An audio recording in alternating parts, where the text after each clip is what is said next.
दिनांक 15 जून रोजी सर्व पक्षांच्या वतीनं पोलीस महानिरीक्षकांना निवेदन देण्यात आलं। निवेदनात म्हटलंय की रवींद्र अशोक सोळसे व भीमा शिरसाट यांच्यावरील खोटे गुन्हे त्वरित मागे घ्या आणि त्यांचा ज्योती प्रवीण देशमुख व प्रवीण देशमुख यांच्या विरोधातील तक्रारी अर्ज दाखल करून घ्या। ज्योती प्रवीण देशमुख तसंच प्रवीण देशमुख दोघेही राहणार मालदाड संगमनेर अहिल्यानगर यांनी संगमनेर तालुका पोलीस स्टेशन इथं रवींद्र अशोक सोळसे व भीमा शिरसाट यांच्या विरोधात खोटा फसवणुकीचा गुन्हा दाखल केला असून दोघांनाही अटक करून संगमनेर न्यायालयानं जामिनावर त्यांची मुक्तता केली। जामीन झाले असता ज्योती देशमुख तसंच तिचा पती प्रवीण देशमुख हे स्वतः त्यावेळेस कोर्टात हजर होते। त्यावेळेस त्यांनी रवींद्र सोळसे तसंच भीमा शिरसाट यांना तुम्ही खालच्या जातीचे असून आमच्यासारख्या उच्च जातीच्या लोकांच्या नादी लागतात, घेडपट मांग आम्ही तुमचा बेत बघू व तुम्हाला कसा जेलमध्ये सडवतो ते बघतो अशा प्रकारे जातीवाचक भाषा वापरून धमकी दिली। त्यांनी दिनांक 30 जून रोजी रात्री 9:30 वाजेच्या सुमारास त्यांच्या विरोधात फिर्याद दाखल केली। त्यावेळेस रवींद्र सोळसे हे मित्राच्या गाडीचा इगतपुरी इथं अपघात झाल्यानं इगतपुरी पोलीस स्टेशन इथं रात्री 8 ते 11 वाजेपर्यंत इगतपुरीत होते। त्यामुळे त्यांनी केलेला आरोप यात मोठ्या विरोधाभास दिसून येतोय। त्याचप्रमाणे भीमा शिरसाट हा त्याच्या राहत्या घरी होता। संगमनेर कोर्टात वाहन क्रमांक MS17 CX 8460 आणि MS17 CB 8055 अशी वाहनं नसताना सुद्धा रवींद्र सोळसे यानं जमा केली अशी खोटी तक्रार करण्यात आली। त्यामुळे त्या वाहनांशी रवींद्र सोळसे यांचा कुठल्याही प्रकारचा संबंध नसून रवींद्र सोळसे हा अनुसूचित जातीचा असल्या कारणानं त्यांना नाहक त्रास देण्याचा प्रयत्न प्रवीण देशमुख यांनी केला आहे। खोट्या स्वरूपाचा गुन्हा दाखल करून 8 दिवस पोलीस कोठडी न्यायालयीन कोठडीचा त्रास सहन करावा लागला। रवींद्र सोळसे यांनी ज्योती प्रवीण देशमुख तसंच प्रवीण देशमुख यांच्या विरोधात तक्रार अर्ज दाखल करण्यास गेले असता त्यांचा तक्रारी अर्ज दाखल करून घेतला नाही, म्हणून सदर प्रकरणाची सखोल चौकशी करून रवींद्र अशोक सोळसे तसंच भीमा शिरसाट यांच्या विरोधातील खोटे गुन्हे मागे घेण्यात यावे तसंच ज्योती प्रवीण देशमुख आणि प्रवीण देशमुख यांच्या विरोधात गुन्हा दाखल करण्यात यावा अशी मागणी निवेदनाद्वारे पोलीस महानिरीक्षकांना करण्यात आली।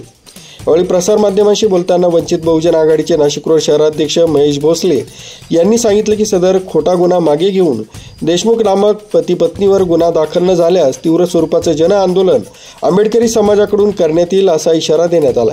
निवेदनावर महेश भोसले शहराध्यक्ष वंचित बहुजन आघाडी नाशिक रोड, रत्नाकर जाधव बसपा नेते अनिल गायकवाड, स्वारीप नेते जयेश निकम बहुजनवादी नेते मंगेश वाघ उपमहानगर प्रमुख वंचित आघाडी, दिनेश सोळसे मातंग समाजाचे नेते अनिल त्रिभुवन, ख्रिस्ती समाज संघटना नेते आसिफ लाला, मुस्लिम युवक नेते आदींच्या स्वाक्षऱ्या आहेत। मी महेश गौतम भोसले वंचित बहुजन आघाडी नाशिक रोडचे विभागीय अध्यक्ष दिनांक 23/6/2025 रोजी ज्योती प्रवीण देशमुख व प्रवीण देशमुख यांनी संगमनेर तालुका पोलीस स्टेशन येथे रवींद्र अशोक सोळसे भीमा शिरसाट यांच्या विरोधात 420, 225, 119(1), 112(2), 115(2), 333, 351, 352 याद्वारे खोटा गुन्हा दाखल केला। खोटा गुन्हा दाखल करून 28/6/2025 रोजी त्यांना अटक करण्यात आली व 4/7/2025 रोजी संगमनेर न्यायालयाने त्यांची जामिनावर मुक्तता केली। जामीन झाल्या असताना त्यावेळेस ज्योती देशमुख व तिचा पती प्रवीण देशमुख हे कोर्टात हजर होते। जामीन झाल्या असताना त्यांनी भीमा शिरसाट व रवींद्र सोळसे यांना तुम्ही खालच्या जातीचे असून आमच्यासारख्या उच्च जातीच्या लोकांच्या नादी लागतात, धेडपट मांग आम्ही तुमचा बेत पाहू, तुम्हाला जेलमध्ये कसा सडवतो अशी धमकी दिली।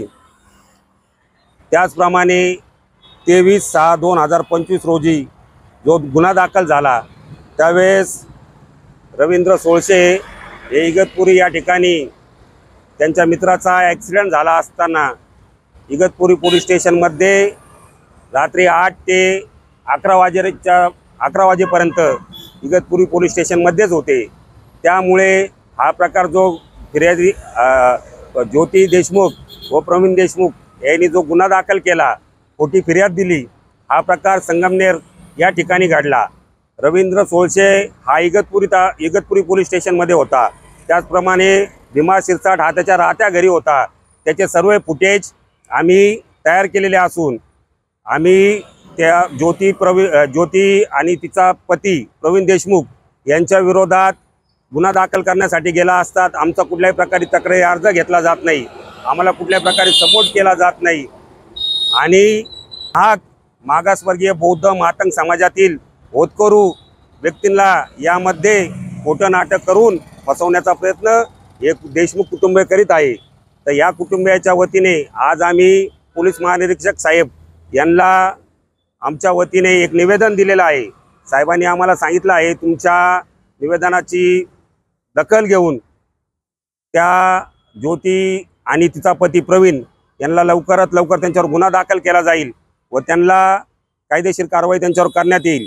आम्ही पोलीस प्रशासनाला एक नम्र विनंती करतो आहे, येत्या 2 दिवसात ज्योती देशमुख व तिचा पती प्रवीण देशमुख यांना अटक झाली पाहिजे, अन्यथा आम्ही वंचित बहुजन आघाडीच्या वतीने भीमसैनिक दलित बांधवांच्या वतीने येत्या 2 दिवसात मोठ्या प्रमाणात मोर्चाचं आयोजन या ठिकाणी करणार आहोत आणि मोर्चाचं सुद्धा या ठिकाणी पोलीस प्रशासनाने दखल नाही घेतली तर आम्ही याच ठिकाणी आमरण उपोषण सुद्धा या ठिकाणी करणार आहे। ज्योती देशमुख व तिचा पती प्रवीण देशमुख आज सातत्याने मागासवर्गीय तरुणांना उद्योगाचं आमिष दाखवून त्यांच्याकडून पैसे लुटण्याचं काम या ठिकाणी करीत आहे। अशा अनेक मागासवर्गीय युवकांची त्यांनी फसवणूक केलेली आहे। त्याचाच एक पुरावा म्हणून